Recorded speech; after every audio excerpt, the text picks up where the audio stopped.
Dar a explicação de como a gente vai extrair esses dados de páginas da Wikipedia, vamos explicar agora um pouquinho como é que funciona esse algoritmo recursivo de coletar um link, depois entrar no link e por aí vai, e pegar todos esses links, né? Então, esse algoritmo ele é conhecido aí na literatura como snowballing, né? Tipo bola de neve. Então, imagine essa analogia, né? Uma bola de neve bem pequenininha, a gente solta isso no topo de uma montanha, e isso vai juntando, vai ficando a bola. Quando chega lá na parte baixa da montanha, a bola de neve vai estar gigante, né? Então tem essa ideia. Por exemplo, lá na raiz, que seria lá no topo da montanha, eu pego os vizinhos que estão ali na proximidade, e depois os vizinhos dos vizinhos de maneira recursiva, ou seja, essa quantidade de dados só vai aumentar com o tempo. Então, para a gente poder, primeiro, identificar de uma maneira mais didática e fácil até e flexível o critério de parada, a gente tem que especificar até qual camada a gente quer ir, e também a gente precisa ficar guardando esses dados intermediários do próprio algoritmo, né? Então, aqui a gente criou três estruturas, coisas bem simples. A primeira estrutura é uma lista, a gente está chamando aqui to do, né, para fazer uma lista que a gente vai, cada página, cada link que a gente vai encontrando, a gente joga nessa lista. Então observe que essa lista é uma lista de tuplas, onde cada elemento na lista ela tem uma tupla que é justamente esse primeiro elemento é a camada que eu estou. No caso, aqui eu estou iniciando, obviamente, a primeira interação, eu estou iniciando com a raiz, né? Então a camada 0. E nesse caso a nossa seed, né? Que é justamente aqui o texto que vai ser Complex Network. Bom, então também tem uma lista que a gente vai vendo que é o to-do set. Set um conjunto em Python, né? Uma estrutura bem interessante, que ela não tem elementos repetidos, né? Se tiver elementos repetidos, ela faz o merge, ela coloca uma ocorrência. Então, no to-do set, a gente vai colocando as páginas que a gente quer processar. Isso vocês podem até questionar, por que não faz tudo com to-do list? É verdade.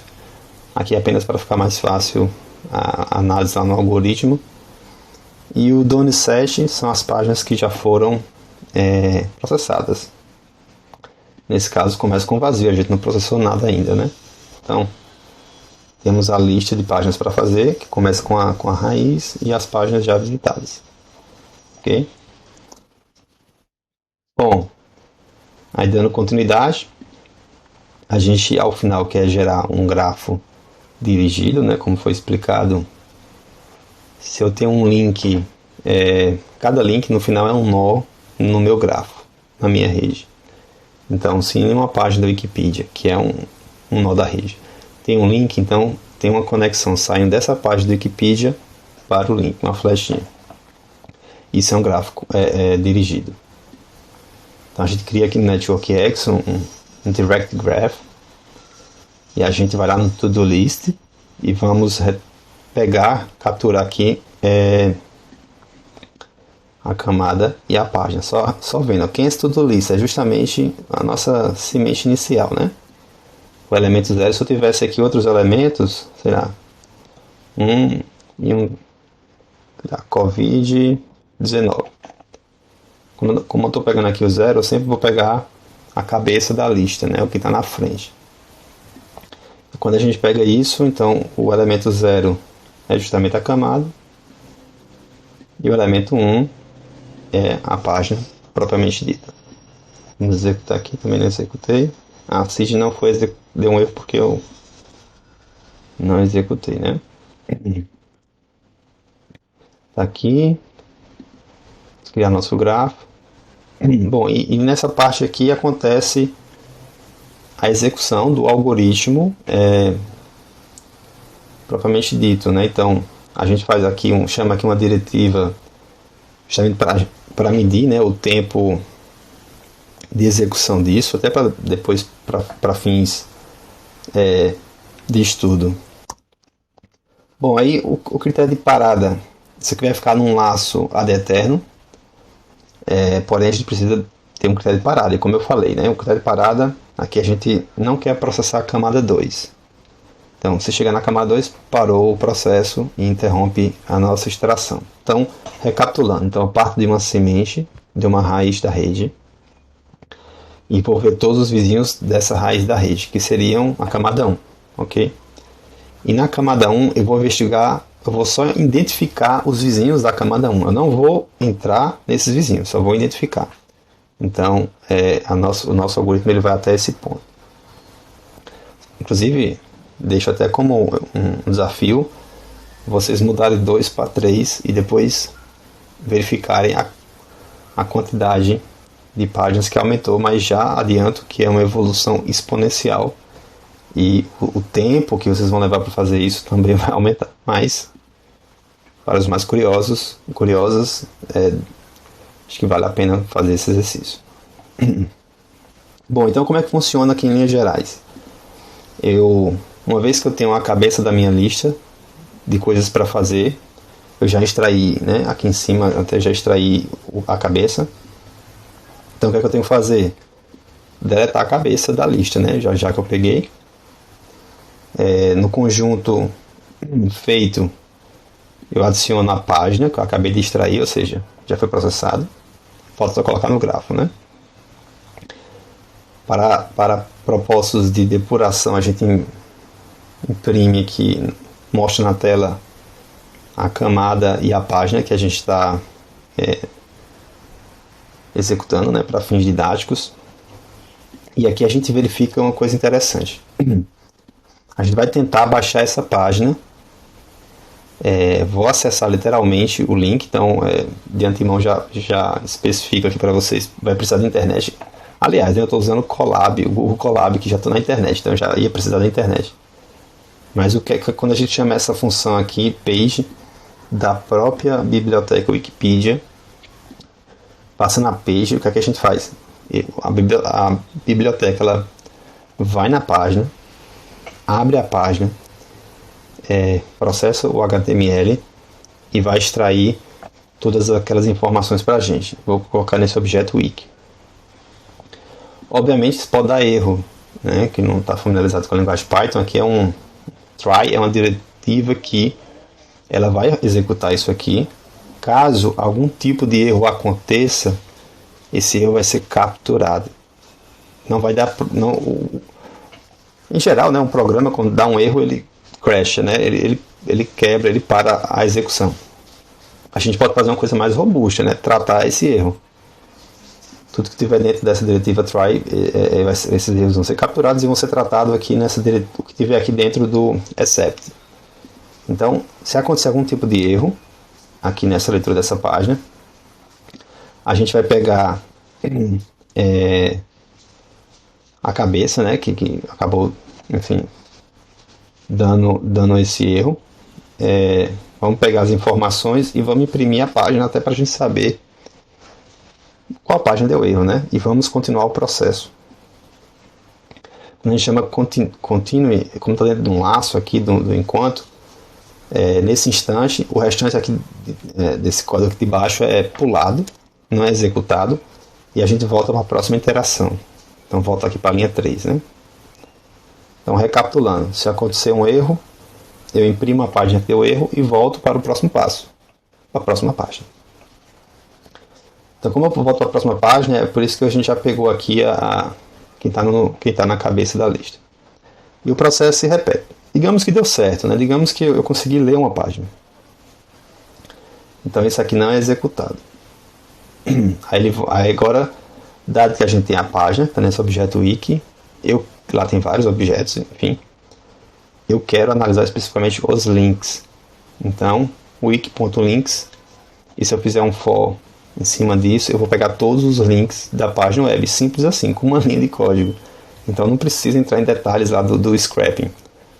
Toda essa complexidade a biblioteca já faz pra gente. Então a gente vai percorrer todos os links daquela página.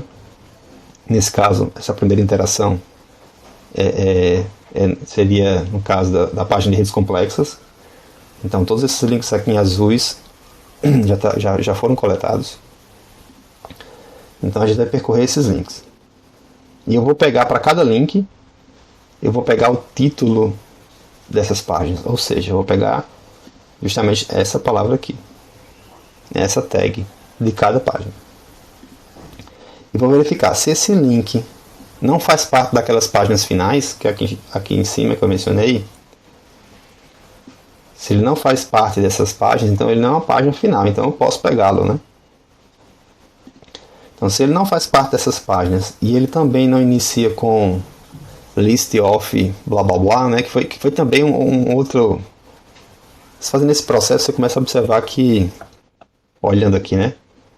Obviamente, essa versão desse algoritmo não foi de primeira, ele foi incrementando esse algoritmo até chegar nesse ponto. A gente observa que algumas páginas que começam com list of alguma coisa, elas também são páginas assim terminais. Então esse se aqui é justamente para verificar isso. Se é uma página terminal, não preciso, né, processar, pulo, né? Se não for, vou fazer alguma coisa. Se não for, obviamente eu tenho que colocar no grafo, né, a página e o link. É um nó, fiz uma ligação. Mas eu também tenho que atualizar aquelas minhas estruturas, né, do to-do. Então, se por acaso o link não está no to-do set, ou seja, se ele já não está lá, então se ele já tiver, não tem para que atualizar, né? Já está lá. E se o link também não foi feito, porque se o link já tiver sido feito, eu não preciso atualizar minhas estruturas, né? Inclusive, se o link já tiver feito, isso aqui acaba sendo redundante, né? Mas não vai ter nenhum problema. Isso aqui, pô, não é a maneira mais flexível, digamos assim, mais eficiente, porque a gente acaba adicionando no grafo um link que já existe, mas em termos da estrutura isso não vai impactar em nada, né? Porque no Network X, quando a gente adiciona um link que já existe, ele fica a mesma coisa. Bom, então é justamente nesse foco que as coisas acontecem. A gente percorre todos os links das páginas e vamos colocando no gráfico. Então observe que no To-Do List, quando a gente vai colocar essa página que a gente encontrou no To-Do List, a gente incrementa a camada que ela está. A camada inicial é 0 e a camada agora vai passar a ser 1. E é justamente essa camada que depois a gente vai fazer o teste aqui em cima. Se chegar a 2, a gente para o processo. Bom, e uma vez que eu coloquei aqui, eu analisei todos os links de uma página específica, eu vou ter que pegar a próxima página.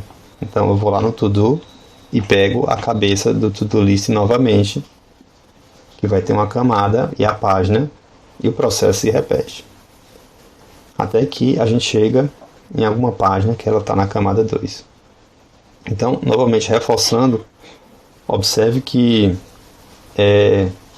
a gente pega a raiz da nossa árvore, da nossa rede, a gente pega os vizinhos dessa raiz e a gente analisa os vizinhos, a gente ainda consegue coletar os vizinhos dos vizinhos, mas a gente não abre essa camada 2. Então é essa quantidade de redes, de páginas que a gente vai coletar. Então eu vou executar aqui a função. Vocês podem ver que é uma função que ela vai incrementando, ó. Aqui, ó, a nossa raiz, né? Redes complexas, camada 0. Aí lá na redes complexas deveria ter um link para a página da lista de adjacência, que é outra página, está na camada 1.